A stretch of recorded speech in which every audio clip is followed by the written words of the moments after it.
So I figured the only way to make this worthwhile is to do a spoiler review, talk spoilers and everything. Because Spider-Man Far From Home has been out for quite a while now. I just finally got the chance to see it, and now I would really like to talk about it. So once again, this is your final warning. So going into Spider-Man Far From Home, I didn't even know what to expect because Avengers Endgame was such a monumental experience for me. I mean, this was basically the climax of 11 years in the making. 11 years of building a cinematic universe the likes we've never seen before and probably will never see again, at least not in our times.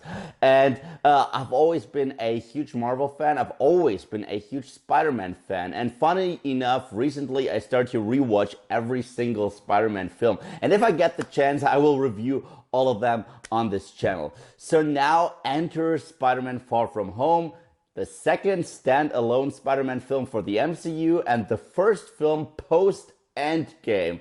And yeah, Tom Holland is back as the character, and right out the gate, I like the fact that he is Spider-Man. I think Tom Holland is an excellent Spider-Man and a great Peter Parker, but as with Homecoming, I have some problems with the writing for Spider-Man, because Spider-Man to me was always kind of a recluse, kind of a hardcore nerd that was picked on. Everyone used to pound him into the ground. I mean, I just rewatched the Sam Raimi ones, and when you look at Peter Parker, Tobey Maguire's version, he's a loser, essentially. Everything is against him. Everyone is against him. The press is against him. His fellow students are against him. The world is against him, and he is actually thinking about quitting. In the MCU version, it's a little different because he always has Tony Stark's back, and he's always very protected. Every single time he doubts himself, there goes, here comes Nick Fury, here comes Iron Man, here comes Happy Hogan. And he never fully doubts himself in such a monumental way.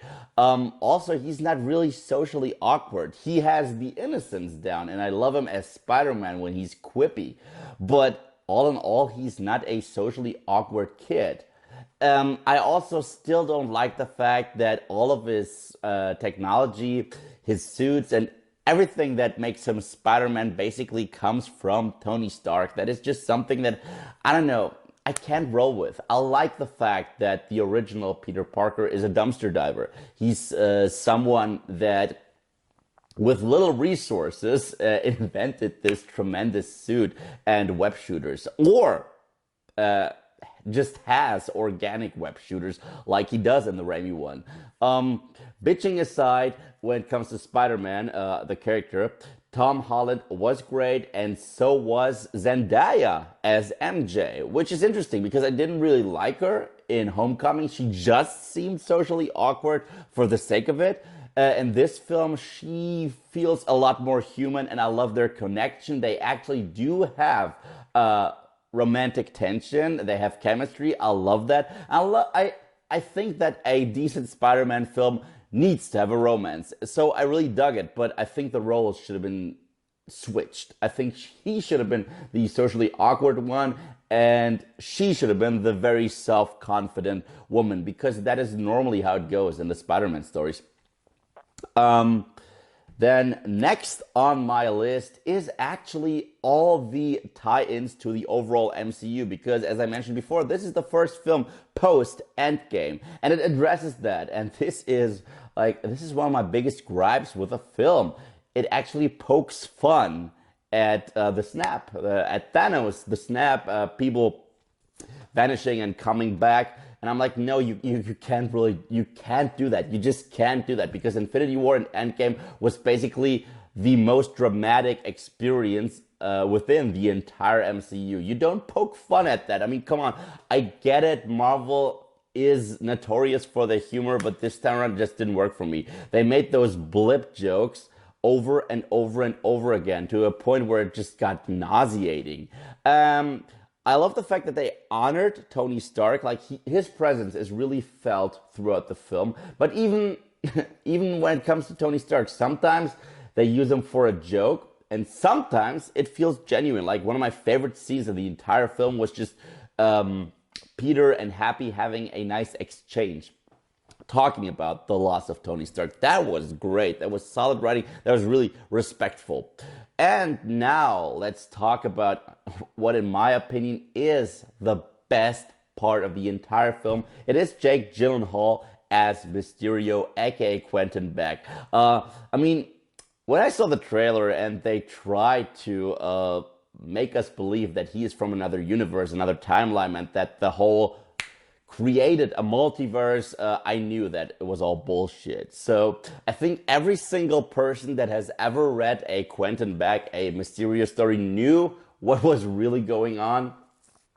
And I was so glad that they fully utilized him. So once he spills the beans, once we realize that everything we've seen, those whole elemental creatures, I think this is what they call, no, they weren't elementals. I don't know, celestials? I don't know, one of those. That these creatures are all bullshit, that is all CGI.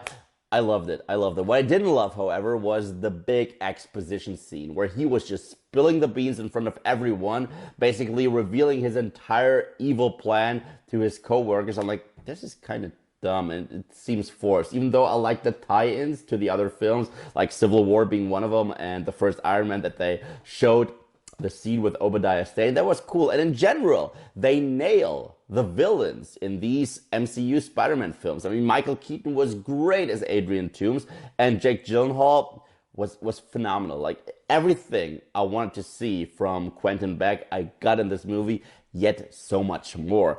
The showdown where Peter is just thrusted into the world of illusions was among my top 5 favorite sequences in any Spider-Man film ever. The CGI was actually pretty damn awesome. I loved it when they showed a broken Iron Man emerging from his grave just to scare the living shit out of Peter Parker.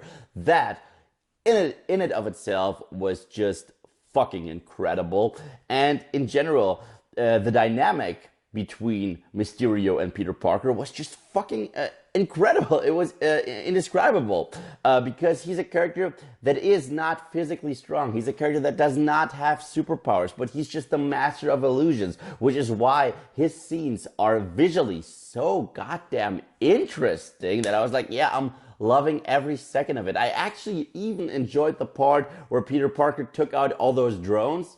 That was incredible. That was very well handled. So if you're a Quentin Beck fan, yeah, this is your film. And he alone is worth your ticket. What I didn't like is the fact that he died at the end. Or did he die? I mean, there is a scene at the end that hints at least at the possibility of him being alive. Because obviously he had a failsafe. He not only did he spill the beans to his colleagues, but he basically told the entire world that Peter Parker is in fact Spider-Man. He told everyone his true identity. I love that angle. Now I'm really interested where they take the story in the next one, if we even will get a next one, because I don't know about the whole Sony deal. But what I loved, obviously everyone loved that, was that J.K. Simmons returned as J. Jonah Jameson. I mean, wow. I mean, just wow. That is fan service, and some people might bitch about this, but you know what? I'm a fan. I was serviced. So, great, incredible scene. I hope that they find a way to bring back Mysterio, because Mysterio should team up with Vulture. Both got screwed over by Tony Stark. Both are basically the working men. They are not those larger-than-life supervillains like Malekith, Loki, or you name it. No, they are just working men that were screwed over, and now they seek revenge. They seek appreciation. And these two would make awesome members for a possible Sinister Six film. I would love to see that. So please, if you're still out there, that would be great. The entire first half was basically my problem. That whole school trip, the forced humor, the forced relationship between Ned Leeds and this other girl, I can't remember her name. I didn't like it. I didn't like it one bit. I thought it didn't even feel like a Spider-Man film. It didn't feel like an MCU film. It just felt like blah. It was very meh. The second half is where the movie really kicked itself into high gears, because Mysterio was utilized perfectly. The dynamic between the villain and the hero was great. and you had some solid Spidey moments. Even though I still gotta say this will never be my favorite incarnation of the Spider-Man. I know some people try to convince me that Tom Holland is basically the epitome of a great Spider-Man. To me, it's still Tobey Maguire because these Sam Raimi films are so dear to my heart. At least the first two one, the third one, not so much. But now let's get to the second post-credit scene because we learned that Nick Fury and Marina Hill, is it Marina? Yeah, I think Maria Hill, weren't actually in the film. Those were scrolls. Those were the scrolls from Captain Marvel. I mean, Ben Mendelsohn's character and his wife were basically substitute agents. They were replacements because Nick Fury is on vacation. He is hanging out on a Skrull spaceship.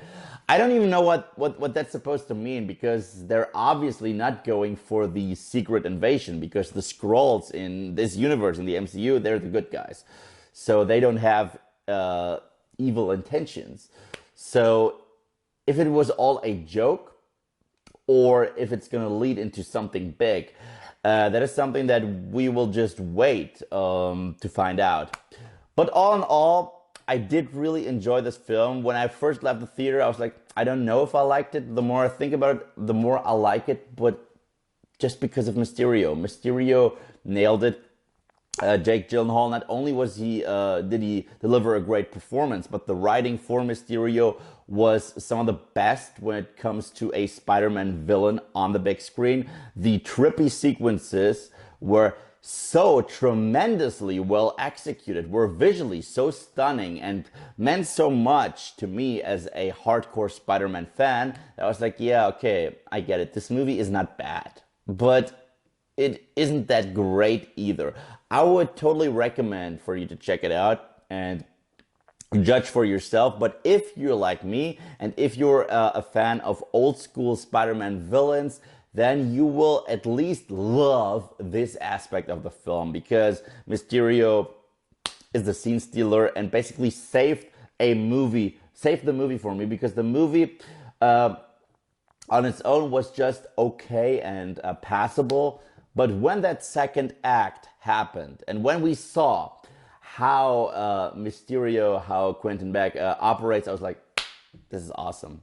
So now I'm just curious to see where they go with the next one. Because by the end, we also finally get to see Spider-Man swinging through the streets of New York. And that is everything I ever want to see in an MCU Spider-Man film. Because Spider-Man and New York, they just go hand in hand. And he needs to be there. And we need to see those epic shots. Because the one thing that you sadly can't say about the MCU Spider-Man films is that they don't feel epic. And I don't mean epic as in him taking on Thanos. I don't even want to see that because I think a good Spider-Man story is just him fighting for the soul of New York against some grounded villain.